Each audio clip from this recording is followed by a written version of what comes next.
मध्य प्रदेश की बात करते हैं। कांग्रेस के 6 वादे क्या कुछ हैं वो आपको बता देते हैं। देखिए, जातीय जनगणना कराएंगे, ये खड़गे ने कहा है। दरअसल इसी साल के अंत में विधानसभा चुनाव होने वाला है और ऐसे में जनसत्ता की अगर मैं बात करूं तो जनसत्ता ने पेज नंबर 8 पर इसका जिक्र किया और यहाँ पर लिखा है कि मध्य प्रदेश से बीजेपी का खात्मा करेंगे। ये कांग्रेस के अध्यक्ष मल्लिकार्जुन खड़गे कह रहे हैं। साथ ही साथ उन्होंने ये भी कहा कि किसानों का कर्ज माफ करेंगे, एलपीजी सिलेंडर 500 रुपए में मिलेगा, 100 यूनिट तक बिजली बिल माफ करेंगे। सरकारी कर्मचारियों के लिए ओल्ड पेंशन स्कीम की भी उन्होंने बात की है। महिलाओं को हर महीने 1500 रुपए देने का वादा भी किया है और ये भी कहा है कि इस बार तो तय है कि कांग्रेस की सरकार बनने वाली है।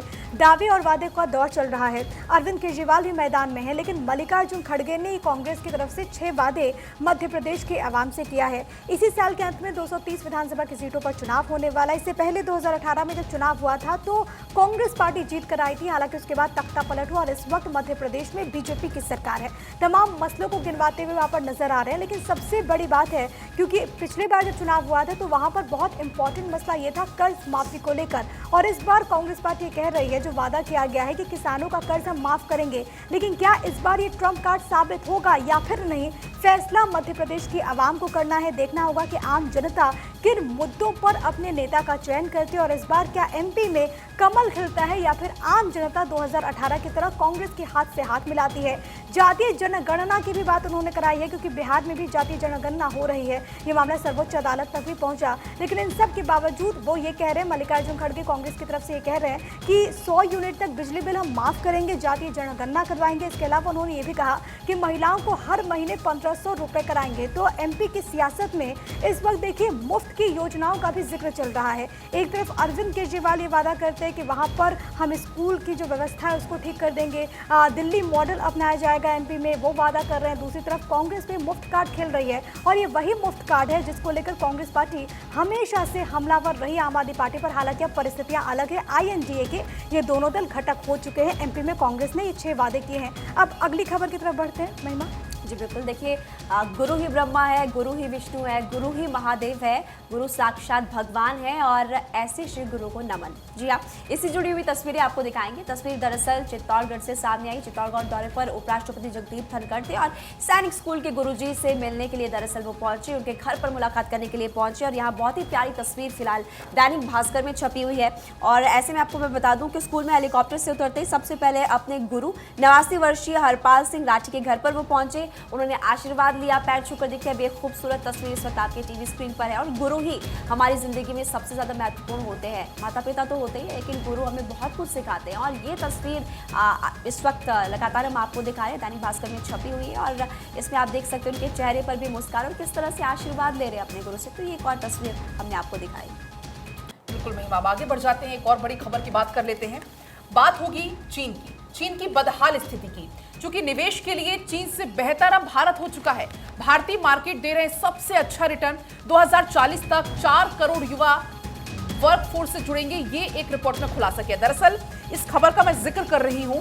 हेडिंग आप देखिए, चीन में आर्थिक हालात बिगड़े तो दुनिया के शेयर बाजार गिरने लगे, लेकिन भारत एशिया का सरताज। वो सरताज क्यों है? इसलिए है क्योंकि 14% सालाना रिटर्न देने वाला इकलौता बाजार है भारत।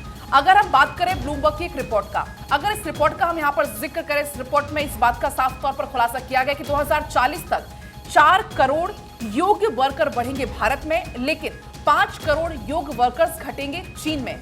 और प्रिय, जिस तरीके से भारत आना, एप्पल कंपनी का चीन से भारत आना, यह अपने आप में इस बात के बड़े संकेत देता है। इसको हम ऐसे भी समझ सकते हैं कि 3 महीने में दुनिया भर के शेयर बाजार में गिरावट आई है, लेकिन इस स्थिति में भी भारत मजबूती के साथ खड़ा हुआ है। भारत की अर्थव्यवस्था अच्छी हो रही है, लेकिन भारत एशिया का सबसे बेहतर प्रदर्शन करने वाला देश है। सेंसेक्स ने 2020 के बाद 3 साल में 14%, आप इसको गौर करिएगा, इसमें 14% सालाना रिटर्न दिया, जो कि दुनिया में सबसे ज्यादा है। जिस तरीके से कल पीएम मोदी का भी हमने यहाँ पर जिक्र किया, पीएम मोदी ने बड़े मन से इस बात का ऐलान किया कि 2040 तक भारत विकसित देश बन जाएगा और तमाम बातें इस बात का भी यहाँ पर पुष्टि करती हुई नजर आती हैं। आयुषी, बिल्कुल, आगे बढ़ते हुए देखिए, आप सभी जानते हैं कि चुनाव आने में अब ज़्यादा समय नहीं बच गया है, लेकिन ऐसे में मास्टर ब्लास्टर सचिन तेंदुलकर का क्या रोल चुनाव में होने वाला है वो आपको बता देते हैं।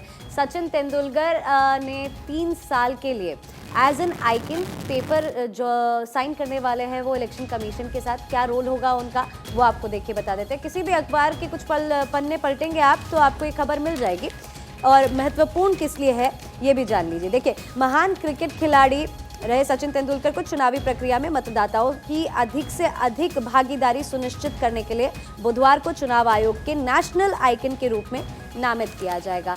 अब इनसे पहले ये रोल किसके पास था? आपको बता दें कि पिछले साल ये रोल अदा किया था पंकज त्रिपाठी ने। थोड़ा सा और पीछे जाते हैं, साल 2019 में ये रोल अदा किया था MS धोनी, आमिर खान और मैरी कॉम ने। अक्सर इस तरह से कोलैबोरेशन करके, कोलैबोरेशन खैर कह सकते हैं कि नया वर्ड है, लेकिन पहले से इस तरह की प्रक्रिया चलती आ रही है कि जो लोग पॉपुलर है, जो लोग भारत में नाम कमा चुके हैं, उनके साथ में मिलकर इलेक्शन कमीशन कोशिश करता है कि ज़्यादा से ज़्यादा मतदाताओं के बीच में ये जागरूकता जगाई जाए कि क्यों उनके लिए वोट देना ज़रूरी है। और ख़ास तौर से ये भी मेंशन किया गया है कि लोकसभा के जो चुनाव है साल 2024 के लिए, उसको मद्देनज़र रखते हुए सचिन तेंदुलकर को इस बार के लिए आइकन चुना गया है। तेंदुलकर होंगे इसी के राष्ट्रीय आइकॉन, जैसा कि आपको बता रही है मेरी सहयोगी आयुषी शेखावत। और लगातार अखबार में जो सुर्खियां हैं वो भारत 24 आप तक लेकर पहुंचा है जागो भारत के जरिए। लगातार हम आपको बता रहे हैं कि जो प्रमुख अखबार हैं उन्होंने किन खबरों को यहाँ पर अपने फ्रंट पेज पर चयनित किया है, किन खबरों को तरजीह दी है। और आप देखिए, सारी अखबार में आप देखेंगे चंद्रयान मिशन को लेकर इस वक्त सबसे ज़्यादा चर्चा चल रही है, और भारत 24 पर आप महा कवरेज लगातार देख पाएंगे। पल पल पर हमारे रिपोर्टर्स जो हैं वो मौजूद हैं चप्पे चप्पे पर, जो कि आप तक हर एक जानकारी, हर एक डिटेल्स पहुंचाएंगे। अब हम बात करते हैं जबलपुर की, जहां पर NIA ने दबिश दी है। यहां पर एक युवक को गिरफ्तार किया गया है, उसका नाम कासिफ खान बताया जा रहा है। कासिफ खान को ISIS से कनेक्शन के मामले में गिरफ्तार किया गया। जानकारी के मुताबिक युवाओं का ब्रेन वॉश कर कट्टरपंथी बनाने के लिए ये प्रचार प्रसार करता था।